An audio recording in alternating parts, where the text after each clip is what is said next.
This is the time of year where one cast might land a trophy bass, and the next day you're chasing snapper or a bull red on the coast. Texas is loaded with opportunity right now, and we've got reports from all over the state. This is the Texas Insider Fishing Report, which starts now. Welcome to the Texas Insider Fishing Report. Presented by Yamaha.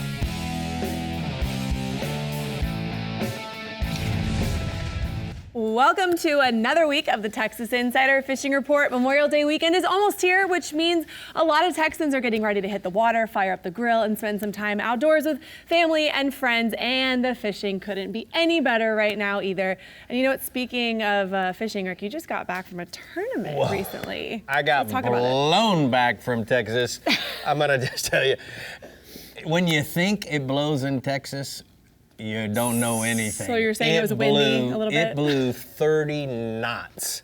And poling the Chittenden in 30 knots. You're poling? We're poling. You need a massage? You good? I got one today, as a matter of fact. Great. But you know what, Bree? We really had a good tournament.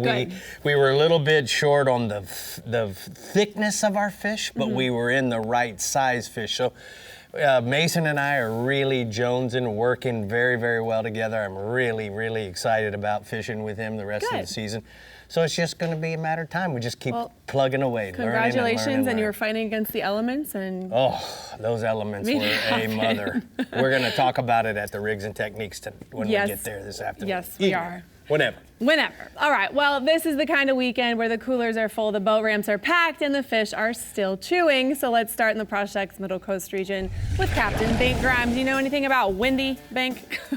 It's a little windy down here, blowing our hats off. Boaters and anglers, hey, let's pack it patience this weekend, Memorial Day weekend. There'll be a lot of traffic on the waterways. Be conscientious, boaters and anglers. Man, fly your flags, fly your American flags, eat some barbecue, grill some Project's ribeyes. That's what I'm going to do. Fishing's been great. Topwater bites been good. Mirror sheep pups and she dogs have been good while drifting away. Bass Assassins and Mirror Little Johns have been a great soft plastic choice. Flats adjacent to the jetties and passes are holding good trout on the incoming tide. Many of those ocean trout are flowing through the passes. We've had these stiff southerly breezes. It's bumped up our tides. It's pushed our trout tighter to the shorelines, and those waders are casting the reefs and working sand and grass pockets. We've worked sand and grass and worked around slicks to catch lots of catch and release fish that are over that 20-inch mark. South shoreline of West Matagorda Bay has been good most days while wading the flats on this high tide. Most of those trout are hanging about 40 to 50 yards off the shoreline with these tides. Port O'Connor protected shorelines close to Pasco Bayou, holding good trout. Topwater bite's been good throughout the day, especially on the major and the minor moon phases. Jetty action along the middle coast has proved with these warmer tides. Good numbers of trout have been caught on live shrimp, gulps, and topwaters. With our 15 to 20 inch slot requirement, many of those trout catching or catch and release because they're over 20 inches. Please take care of these beauties. Our fishery is improving daily with more conservation and catch and release attitudes. There's a photo there. That's a Berkeley Gulf turbo shrimp. Did a number on this trout in East Matagorda Bay. It's been just a bait of choice this whole spring. Our fishery's in the best shape I've seen it in years, and those gulfs are duping a whole lot of trout. Redfish action. Same pattern's been good around Palacios and Matagorda, Crab Lake, Oyster Lake, Coon Islands, holding redfish on live shrimp and mullet. These tides are really, really high. Most of the fish are right on top of the shell.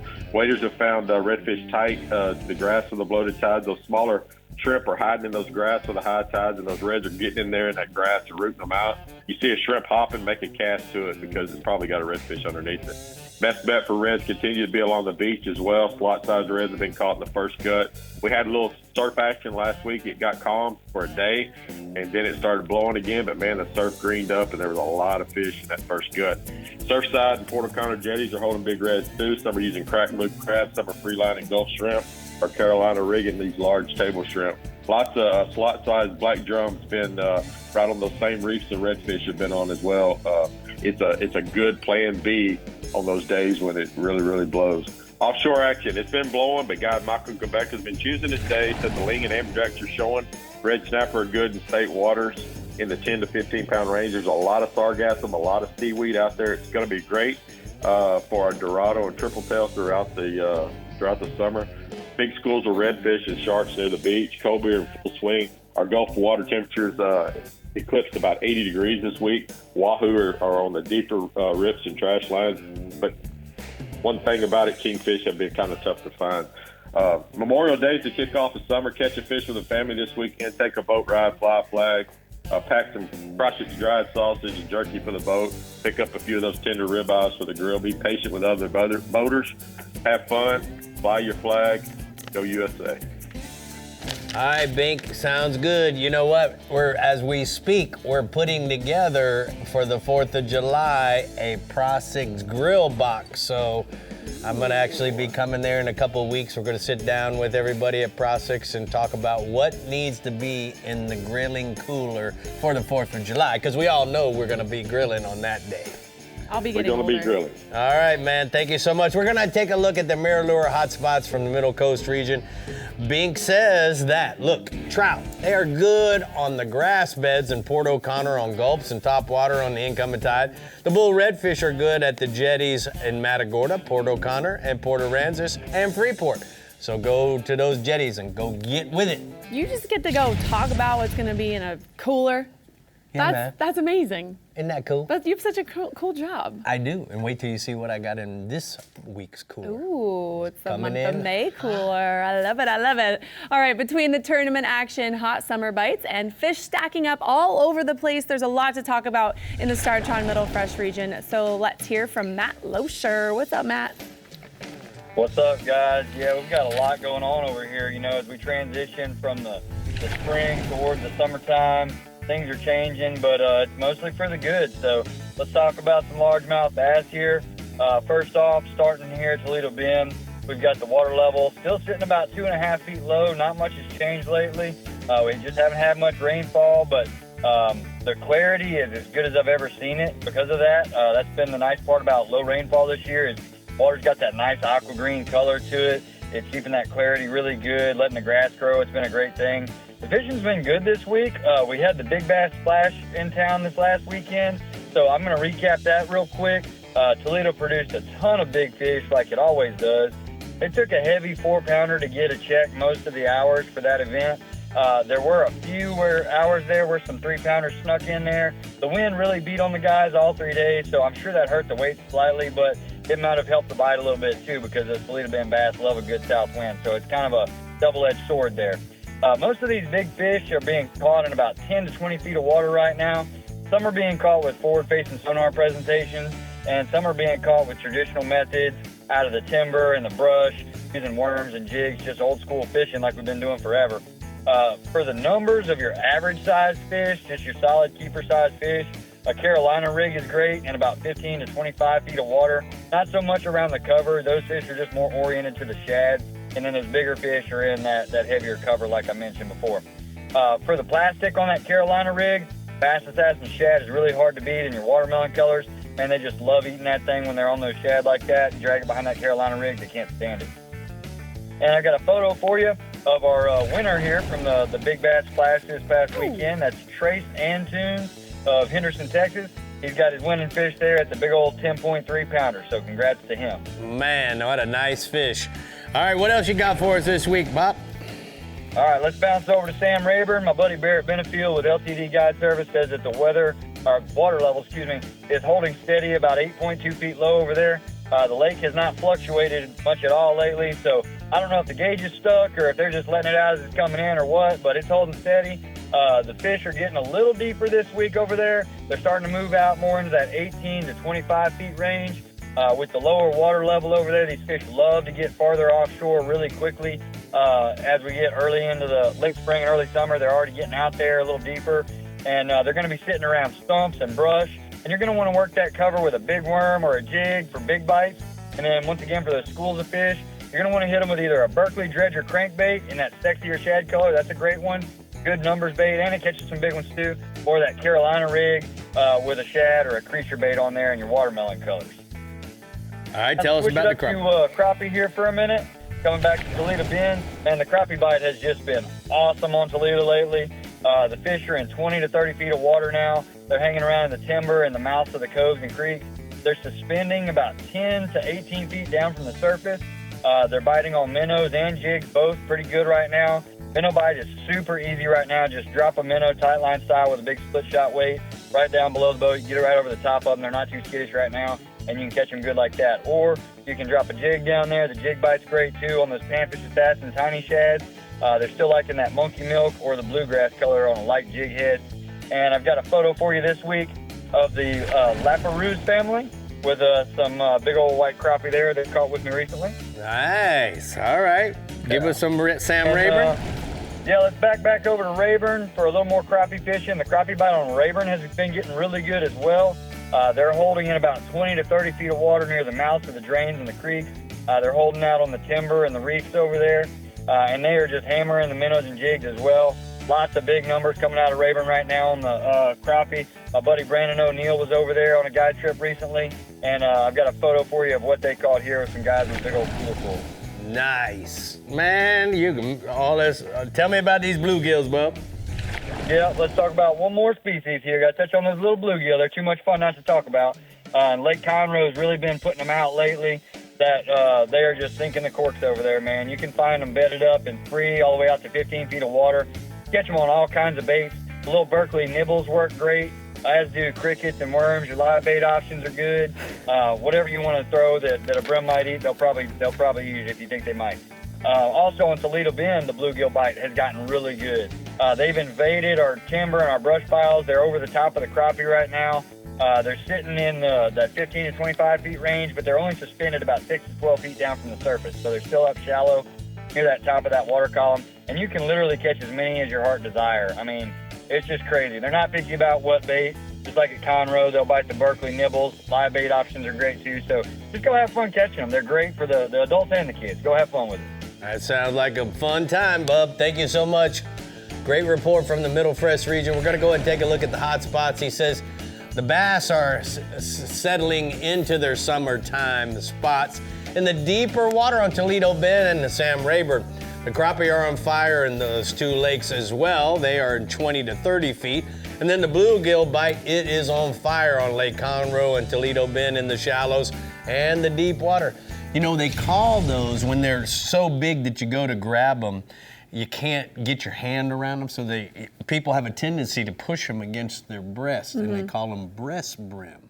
Oh, how about that? Because how about you're that using your chest to take the hook out. So you Right. can like this and get in there and take it out.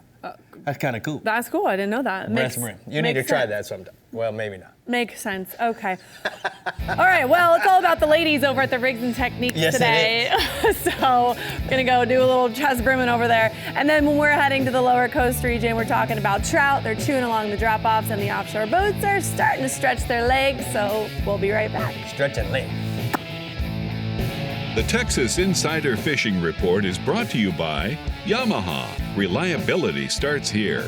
Ameritrail. Load, launch, relax. Fenwick.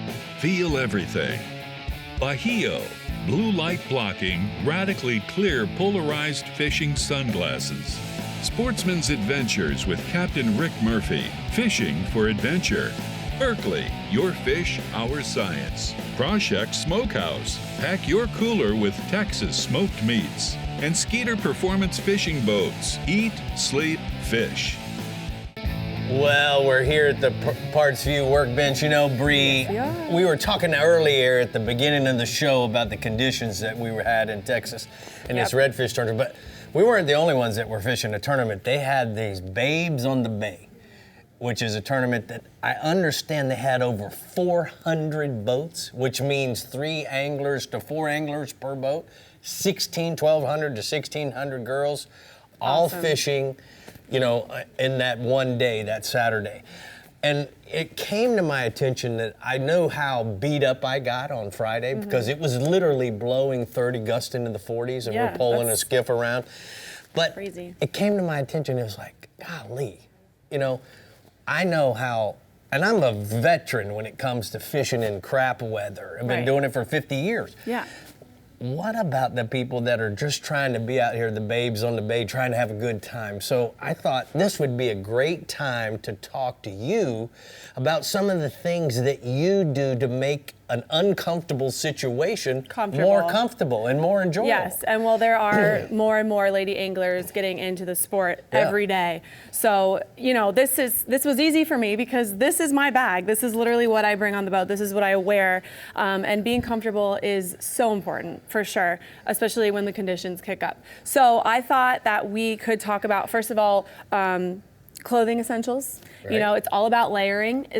Conditions can change very, very fast out there. So from, you know, bathing suit to a nice pair of shorts, light pair of shorts for when it's hot, Right. to even to leggings. You know, you're layered up, you're ready for really anything, and you can take it off, put it on as you need. I always have a sun shirt. Oversized sun shirt with a hood on it specifically, so that I can lock in the hair, lock in the hat. It helps with the face and the side of your face, which is really important. You know, and also a button up can work too. Just send it depending on your preference. Just to keep the sun Keep off the you sun when off. you've gotten too much. Correct. I got it. Yes, yes, exactly. And of course, always wear or bring your windbreaker or your rain jacket. This piece, it could have saved me from a very bad trip that I had where I almost went hypothermic because I didn't have any of this. I was not prepared. I was very uncomfortable. And we could have lasted longer and gone fishing if we would have been able to brave the storm with this. So remember this, boys or girls, I'm talking to. Yeah.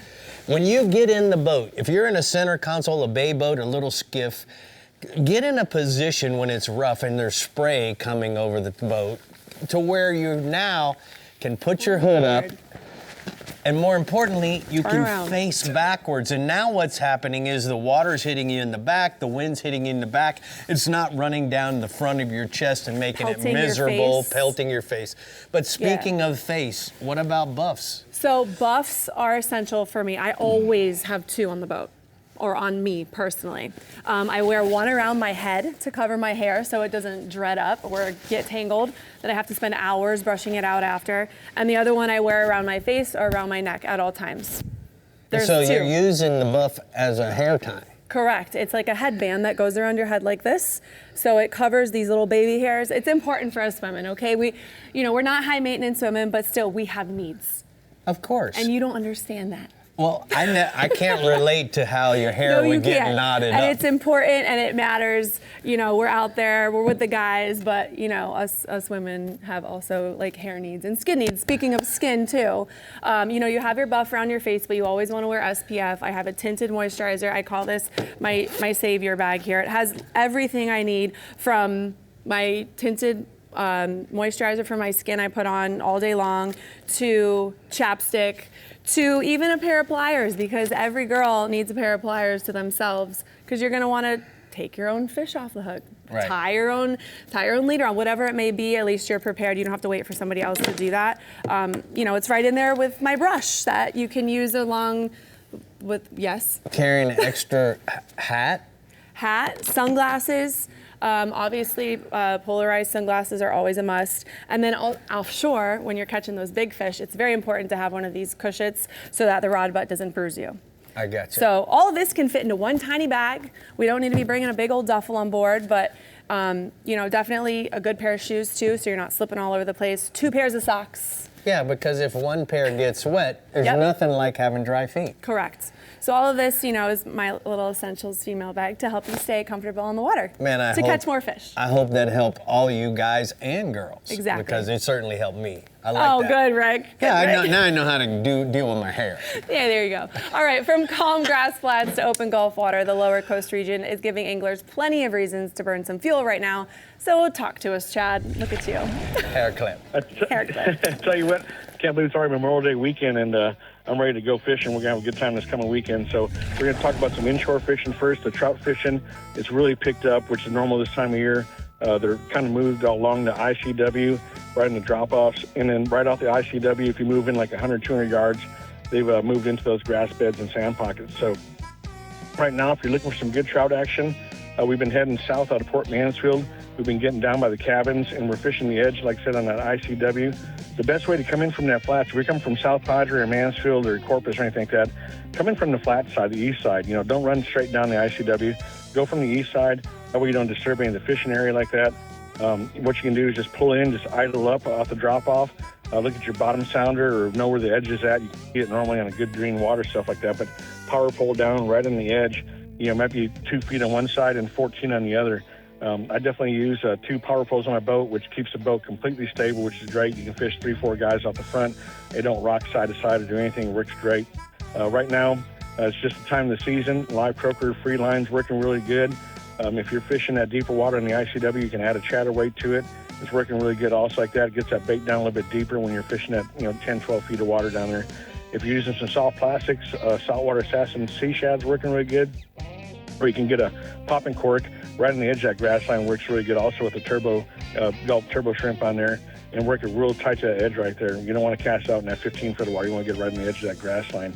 I've been watching some wade fishermen and having some wade fishermen also, so we'll get off just maybe off the edge 50 to 80, 100 yards. We'll get off that ICW in the grass beds and sand pockets, and we'll use the same baits pretty much and just kind of wade fish and stay stealthy, and it's really good there. We got a picture of our local Dory here that works for Blues Chillin' Grill. She released a big 28-inch trout with Slam Dunks Outdoors, James Dunks. Nice. Good picture there. That's a great good picture. one there. So anyways, moving to offshore, I'm going to talk a little bit more offshore because I'm going to be picking up. So offshore is going to be picking up deep. Wahoo are definitely showing up out there. Federal snapper season's open for recreational guys May 22nd. You can also go out deeper, some tilefish, which we don't talk about much, but you can head out deeper, like I said, right now to the fads. Lower coast, they're back out there, guys. We lost a few last year, but they are back out. I went and looked at them personally, so they're there. They're averaging about 50 miles out from the lower coast jetties, and they're in a really good area. They're in 1,000 to 1,300 feet of water. What you need to do is get out there early for some early action, get that bait movement, and get that wahoo bite. You can rig up some Savage Max sticks, with wire leader, pull them 6.5 to 8.5 knots around those fads. You can also get some, heavier jet heads rigged with ballyhoo, wire leader on that also for some good action. As far as, rods and reels and tackle and stuff, we've been using some Penn 30 wide to 50 wide, spooled up with Berkeley mono. And main thing is when you get this stuff, check your baits constantly. After each bite you get, or you don't get a bite, check them once in a while. You might have a kinked wire, or your mono might be chafed, or your bait might be just short strike down there. So check that out while you're doing that. Going to red snapper, it's always good down here in Mansfield and state waters, but federal waters is opening up, which really helps the lower coast overall, on May 22nd. Gives a huge target to hit. What you can do is, which I like doing, is go out, troller out deep early, hit those wahoo, dorado, billfish, whatever you can do. And on your way home, you can save, an hour or two, whatever you want to do, and hit those snapper spots on the way in. They're going to be loaded up, in depths between 100 and 300 foot of water. I personally like that 130 to 150 foot range. Since you usually get some of those suspended up, you can use some lighter tackle. You can get some jigs and start working those, some like Eagle Claw, trocar jigs. They're 3 to 4 ounce in size. The Savage Squish jig works really well also. You can work that middle of the water column and get tons of action. Those fish might be down 30, 40 feet below the surface, so they don't get immobilized or anything like that. You can release them and catch a few and go home. Remember, in federal waters, it's going to be 2 per person, 16-inch minimum, which is not ever an issue there. You'll be catching plenty of good fish. So I got a picture here of a buddy of mine I actually took a little while ago of myself, which I never take a picture, no selfies, no nothing, but it's a picture of a state water snapper we had. That's a nice one there, bud. It's not bad, so too bad I'm not photogenic. But anyhow, we're going to talk about we're going to talk about some tile fishing. We don't talk about it a bunch, but in the lower coast, but they're out there. What you got to do is get up about 900 to 1,100 feet. Those things lay right on the bottom or actually in their mud holes. So Penn Electric reels, they make a bunch of them. Hooker Electric, Penn Electric. Definitely use that stuff. If you hand crank, good for it. I've been there, but the electrics help a bunch. Use a 3 to 5 hook bottom rig. Rig the bottom with a 3-pound big bank weight. And you can add really a 1-pound weight on the very top connected to your terminal. What this does, it helps all the baits lay flat right in the mud. So the baits are all on the bottom and you'll get some more bites like that. Use small pieces of squid. Seems to work the best like that. It's a real light bite, so, electric spools, reel them up some Berkeley braid so you can feel that bite better. It's really great eating, and it kind of, it's a good hour out of your day to go mess around and get some good, to target the towel fish. And got a picture of a golden towel here. Hey, Chad, Bolivian Adventures now is the hotspot sponsor for the Lower Coast region. What do you want to tell everybody about our dove and pigeon hunting partners down from Bolivia? I tell you what, I've been there 7 times with you, and it is phenomenal. Between the food and the hunting, it's epic. It's worth the trip, definitely, and I can't wait to go back in October. All right, man. Thank you so much. We're going to go ahead and take a look at the hot spots from the Lower Coast region. He says that the trout inshore The trout fishing has been good along the ICW and in the grass beds 100 yards off to the east out of Port Mansfield. And then offshore, fishing is picking up with the wahoos out at the Fads, and the federal snapper season opens on May 22nd. That's coming up. All right, don't miss the 2026 Skeeter Owners Tournament happening June 5th through the 7th at Lake Fork. It's an hourly big bass tournament with up to 10 winners every hour, plus the Great Skeeter Duck Hunt and so much more, with a chance to win up to $275,000 in cash and prizes, and maybe even drive away in a brand new Skeeter FXR. Register now by scanning the QR code on your screen or visit skeeterboats.com. All right, Rick, one region is all about timing the morning feed. The others lighten up on electronics and deep structure. The lower and upper fresh regions are coming up next. And make sure you don't miss a cast. Scan the QR code on your screen to stay locked into everything happening across Texas waters, from weekly reports to full fishing adventures on the Captain Rick Murphy YouTube channel, plus all the gear we use out here. It's just a scan away. We'll be right back. The Texas Insider Fishing Report is brought to you by Bass Assassin and Saltwater Assassin, the best lures, period. Berkeley, your fish, our science. Murphy's Law Sport Fishing. Book your trip today at murphyslawsportfishing.com. Phillips, building the infrastructure that safeguards our future. Berkeley Pro Spec Chrome. And Penn, let the battle begin. Welcome back. From shallow reeds and rocky banks to offshore structure and brush piles, the lower fresh region is offering a little bit of everything right now. So let's check in with Matt Reed. Hey, Bray. Hope y'all are kicking high. Let's get to talking about the South Texas region, and I'm going to start off with the largemouth bass.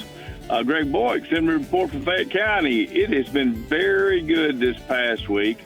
The bigger fish are feeding on shad right on the outside edge of the reeds and shallow grass, and this all happens really early. It happens before the sun gets over the trees, so you don't want to sleep in like some of us like to on occasion. Swim jigs, the little Berkeley Jack rattlebait, the slobber knockers around that grass edge has been the best way to catch those big fish early. As after the sun gets up, there's been some really nice fish biting by pitching a lightweight Texas rig in the standing timber in the Three Fingers area there at Fayette. And the summer staple is definitely in effect. You know, the Carolina rig, soft plastics and shaky heads out in that 15 to 18 feet of water on the points in the road beds. And that's going to continue for, heck, the rest of the summer. That'll be going on. But right now, there's also a lot of fish along the dam, cranking the actual face of the dam wall. It's been a great way to pick up a bunch of fish. Lake Somerville's fishing fair. The largemouth are moving out deeper to the isolated brush piles and old tire piles that were put out in the end of the lake years ago. Texas rig 10-inch Berkeley power worms and plum and blue fleck are the prime choices. Mike Bates sent a report from Coletta Creek. Shad spawn's still going on there. The numbers are crazy good for small fish early in the mornings. That lasts up until about 9 o'clock. Your shad-colored rattlebaits, white or white chartreuse slobber knockers, or your small swim baits are your best choice. 5 feet or less on the rocky and sandy banks are your targets. Just look for the white bird standing on the shore, and that'll lead you to where that shad spawn's going on. Afterward, look for deeper brush and trees in that 12 to 15 feet of water. Texas rig soft plastics is your best bet. If you want to try to pick out a big one, get your forward-facing sonar and look into the brush piles and try to target that big one that you really want to catch. Falcon Lake has been a bit tough this week. The wind has just been relentless. It has beat me to death. There's definitely some nice fish in the shallow willow tree still, and an occasional big girl will surprise you there. I had a fish over 9 pounds come out of 2 feet of water this week. The deeper fish are being a little bit stubborn. The wind is doing a real factor in that, though. When the wind reduces, they should come back to life. Brian Cotterson report from the Austin area. Lake Travis, bass using the flats with grass on them. Texas rig soft plastics, a great way to catch them. If you want to target a bigger one, try slow rolling a big swim bait through that same cover. Inks Lake bass are associating with the rocks and docks. I throw that Berkeley dime pin on the rock ledges to generate a bunch of bites. And if you're into chasing that big fish, you want to skip a jig way in the shade under those deeper boat docks. It's a great way to target one. Got 2 pictures there. Got Greg Boyce with a big old Fayette County bass. Like I said, he just caught the fool out of them this week. And Mike Bates has a picture of a nice Coletta Creek fish. Nice. All right, tell us about the catfish, bub. All right, James Bray with Lone Oak Adventures has sent me a report from Calaveras. The water temperature's in the upper 70s, and the channel cat are stacking up on the ridges in the mouth of the major creeks. You want to look for hard bottom places or the structure drops from that, that creek channel on the ledge of that creek channel where it drops off. Punch baits and shrimp are yielding the best stringers. The blue cat are bunched up in schools out in the main lake on deep water humps and rock piles. Those can be caught on cut shad, and also if you just want to use a jigging spoon, catching quite a few on jigging spoon imitating shad. The Falcon Lake catfish are back in their typical summer pattern. Deeper holes are great for targeting those trophy blues that this lake is full of. Big fresh cut bait is best for that, either carp or big gizzard shad. Keeper-sized cats are shallower on the creek channel edges, right on the lip of the creek on the shallow top. Shrimp and cut bait will help you fill out that limit with great eaters. Got 2 catfish picks from Jim Bray from Calaveras this week with a couple of his clients with, they're just typical perfect keeper-sized catfish that are, man, that's just such a great table fare and keeps everybody happy. Sure does, keeping me happy. All right, bud, I know about that wind just beating us to death. I'm proud to say I've been out there getting beat with you. So anyway, I'm gonna go ahead and take a look at the lower fresh hot spots. He says, Coletta Creek, the bass are on fire. The shad spawn is still going on until about 10 a.m. And then the numbers are good crazy for smaller ones. The shad color Berkeley Jack, white or white and chartreuse slobber knockers, and small swim baits. You could prefer to target 5 feet of water or less on rocky and sandy banks. And then afterwards, look out deeper in the brush for trees and 12 to 15 feet of water with a Texas rigged worm. Yes, sir. All right, this week in the upper fresh region, timing has been everything, and knowing when to move may be just as important as where. So let's get ready for the holiday weekend with Mike McFarland in Studio T. What's up, Mike? Hey, Bree. Hey, Captain. How you doing, bud? I'm doing good. It's been windy for sure.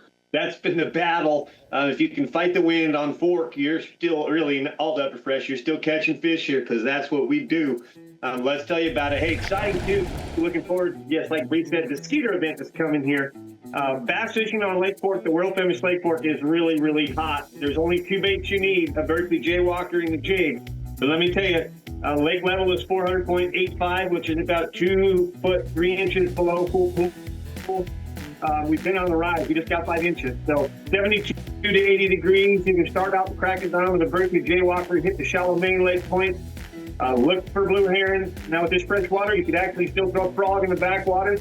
In fact, we just had a Legends event here where the frog in the backwaters caught a lot of small over the slot fish. But basically, here's the deal. Lake Fork's real known for those big schools offshore, and that's what's going on now. Road beds, long points, pumps, deep culverts, shell beds in 14 to 28 feet. Use your side scan, find a mega school of giant bass, and literally catch 25 pounds for your best 5 in a matter of 20, 30 minutes when you do. It's the best bass fishing in the world. 3/4 ounce football jig, PB&J, the Berkeley Max Scent crawfish trailers. That's all you need on the world famous Lake Fork.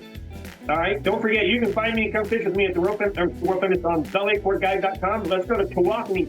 Matt Cartwright says that the bass are up shallow there as well. Small swim baits, secondary coves, and near docks. Riprap, still shad spawning. If you just think shad spawn, small plastics. Later in the day, the Berkeley General around covered.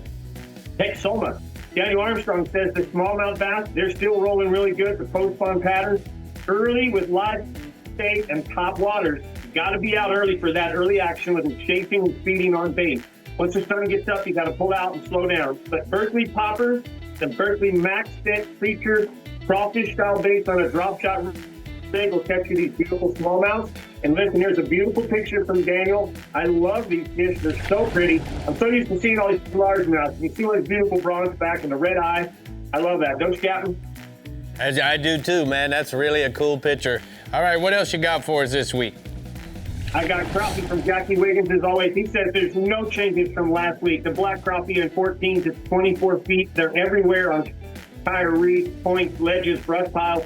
They're eating, they're hungry. They're sitting off the school and sitting on top of the school. So backing off of the school and pitching seems to be more successful. Hand-tied jigs are a great success, but always the minnows are going to catch them. And you're seeing some white crappie now, too, in 12 to 25 feet in special trees. You're going to have to cover a lot of water to find those white crappie. But here's Jackie with a lot of cleaning to do, as always. In this picture, it's Wow. He's got to be good with a Look at knife. that. Dude, I want to Full come tables. do that and just have a fish fry for days. That'd be just so bad. All right, tell me about the We'll have you stripers. out here with Jackie one time. Stripers, hybrids, and bass. Captain, we're looking at Texoma. Daniel Armstrong says that it's still really, really good and firing off to just even be better. Texoma is a very big lake, so they're out there on the points and ledges in 30 to 50 feet.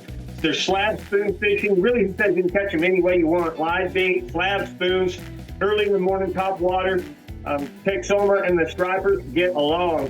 Tawakoni, part right there. Tawakoni's up and down. The hybrid and sand bass are still good. They're spooling shallow early around shad spawn areas, but it's the wind. Tawakoni gets rough and it's windy, and if you can fight the wind or the wind gives you the right opportunity, Tawakoni is really good. And here's Matt Cartwright with a mixed table. A little bit of everything on this table. All right, what else you got? One to go? Yeah, I think I can catfish, Captain. So, Tawakoni, again, Matt Cartwright says the catfish are pretty much on main lake points. They're very shallow. Cut bait and tub baits working well. But here's the catfish king. Daniel Armstrong, Texoma catfishing guide, one of the best.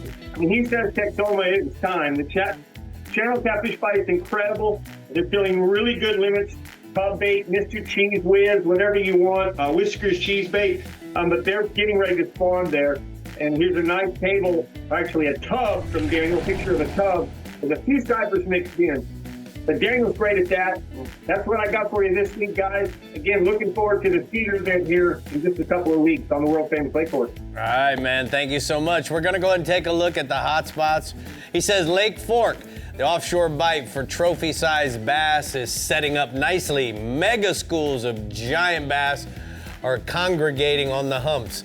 Roadbeds and deep structure. Get your Berkeley football jig tied up to 20-pound Vanish fluorocarbon and let's go catch them.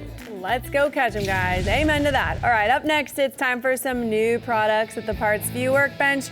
Rick, I feel like you're gonna like this little guy right here. Oh, I'm not a big frog guy, but we'll check it out. Well, just because he can jubilate. All right, and then we're checking in with the Phillips Upper Coast region to take a look at what's developing along the Texas coast for your weekend. We'll be right back. The Texas Insider Fishing Report is brought to you by Abu Garcia, Fish to Win. Fenwick, Feel Everything. Berkeley Pro Spec Chrome. Turn on the bite anytime. Tie on a Mirrolure. Daiquiri Deck, food, drinks, friends. And Startron, start, run, and store with Startron. Well, it's time for the Taco Marine new products here at the Parts View Parts View Workbench. Workbench, as you said, Bree. But you know, we're going to start off with a little TH love this week. So we're going to talk about the Hydra Live Well pump. You know what I love about this, Bree, is that feel how light it is. And so many times when you put products in your boat, make your boat go fast, we pile in all this stuff, and guess what happens? We don't go very fast because we're putting heavy pumps. Right. This is so simplistic. Great job, TH Marine. It comes with a couple different fittings. It's a 1 1/16 inch hose that you're going to attach to this. And then we simply are going to screw it on. Look how easy. All the pieces are made out of plastic. You don't have to use a big, heavy wrench to tighten things down. Self-tapping, self-tightening. Easily replaceable. Easily replaceable. It comes in 3 sizes, a 600, an 800, and an 1100. Correct. It only burns 4 amps on the 600. You can use a fuse size of 5 amp for the bigger ones. But what I love is it's $51.99 and it has a 5-year crazy warranty. What? How about that? I love it. And a secondary wash down. You want me to keep going? Yeah, you All take right, that so for you know Pro Spec Chrome, been using it now for a year and a half, 2 years. Comes in 5 different colors. What I love about this, when it comes to offshore fishing, guys, this is the braid. And the reason why is it's an 8 carrier, but it's so strong.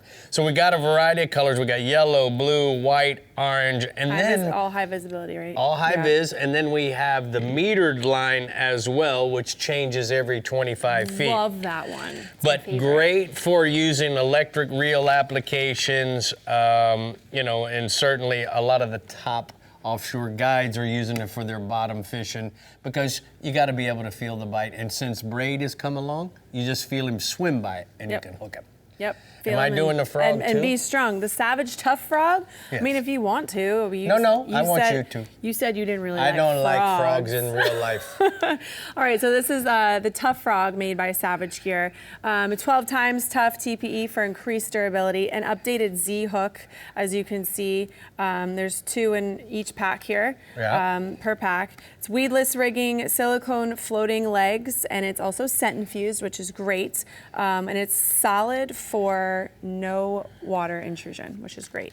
And it comes in a 3.5 and a 4-inch, and then it comes in 1, 2, 3, 8 colors. Good job. Yep. All right, I like it. It's also 3D modeled after a real frog. I love the fact that it comes rigged with the weedless hook. Pre-rigged, exactly. Pre-rigged. All right, next up we have the Swivel Pod 360. It's pretty spiffy. I mean, I don't want to sit in this anywhere. Not just a kayak, everyone. You know what I mean? Yeah. So it's a seat upgrade for a Hobie Pro Angler. Yeah, if you'll hold that. So these swivel or these lock down into your kayak. It swivels 360. This is great for, I mean, cast over there, cast over there. It folds down. Easily retractable. It clicks back into, here, I'll show you here.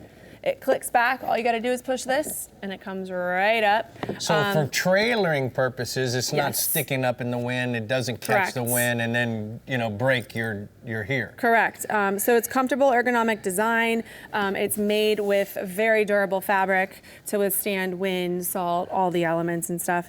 But it's a great upgrade for any serious kayaker. It eliminates any pressure points. So by putting this down, you can also eliminate the bugs. You know what I mean? And you're not scratching the bugs off. If you're going to sit in a kayak all day and be in that position, you want to be comfortable. We just talked, this whole show is about being comfortable, y'all. No numb legs. No numb legs. I love that. No numb legs. I'd love to see Rick in a 360 seat on a kayak. Will we ever see that? No. All right, so I thought you were going to say something else. I'm going to let it go. Okay, let that go. Swivelpod360.com to get that, guys. It's just a great seat overall. So there you have it. All right, let's keep rolling. What region are we going to next? Wait, you didn't shake my hand. I'm sorry, because you did such a great job. I didn't need to. That's usually the cue for those that don't know. That's the cue to We're be done. quiet. We gotta go. All right. Well, from surf, We're done. From surf trout to jetty redfish and some offshore opportunities opening up. There's a little bit of everything happening along the Phillips Upper Coast right now. So let's head to McKeesman. Well, hello, Bree and Rick. Hey, bud. How are you? Couldn't be better. Love to hear it. Fishing's good, man. It's all. Everybody's happy when fishing's good, buddy. Speckled trout. Hey, they're on fire right now. The speckled trout, they're starting to transition into their summer patterns, you know, a bit early this year. Deeper structures starting to pay off on all the calmer days for lure and live bait fishermen, focusing on deeper shell beds along the ship channel spoils and the gas wells and platforms. And the tail end of tidal exchanges, that's been the best bite window when conditions prevail. And drift fishermen, they're starting to catch good numbers of specks and 5 to 8 feet of water over shell on shoreline and mid-bay reefs with mirror little john, saltwater assassins, Berkeley gulp, and shad and shrimp patterns. And live shrimp, Speckled trout are big and plentiful at the Galveston jetties on live shrimp right now. Water temp is 81 degrees and emerald green. Moving over to Sabine Lake, pretty much the same thing going on over there. They're fishing stellar. The jetties are starting to heat up for speckled trout, and so is the lower channel over shell ledges and humps on Pearl Bass Assassins and Berkeley Gulf in the Pearl. And the deep shell structure on the lower end of the lake is starting to heat up for specks in 6 to 8 feet of water over shell humps and ledges. That lower end has a lot of up and downs on it, a lot of drop-offs. Speckled trout action is good along the north levee wall on the incoming tide in about 3 to 6 feet of water. And look for wrasse of mullet, shad, shrimp, diving gulls, and slicks. That'll better locate hungry schools of specks for your best results. Water conditions are green and 81 degrees. In this week's speckled trout photo, that's Colby Keeler with his personal best. Speckled trout with fishing with Captain Jim Frausto near San Luis Pass. Beautiful. Yeah, isn't that a beautiful speck? That young man was proud of that.